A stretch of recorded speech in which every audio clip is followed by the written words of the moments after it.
মিজানুর রহমান আজহারি হুজুরের দিন শেষে ফিরে কামেল মুজাদ্দিদে আলফেসানি এ যুগের আমিরুল মুমিনিন তরুণদের আইডল উদীয়মান তরুণ বক্তা 70-80 রাকাত তাহাজ্জুদ নামাজ পড়ে বিশ্ব রেকর্ড করনেওয়ালা মুফাসসির কোরআন আন্তর্জাতিক খ্যাতি সম্পন্ন অর্জনকারী হযরতুল আল্লামা আলহাজ হযরত মাওলানা শামীম উদ্দিন ওসমান নারায়ণগঞ্জি সাহেব আলহাজ হযরত মাওলানা মুফতি শামীম উদ্দিন ওসমান নারায়ণগঞ্জি সাহেবের বাংলাদেশে মিজানুর রহমান আজহারি হুজুরের দিন শেষে হুজুর এখনো মসজিদে নববীতে আছেন।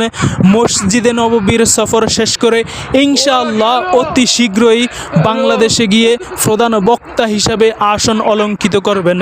কাহারও যদি সিরিয়াল লাগে আমার সাথে যোগাযোগ করবেন। হুজুর এখন ধ্যানমগ্ন আছেন।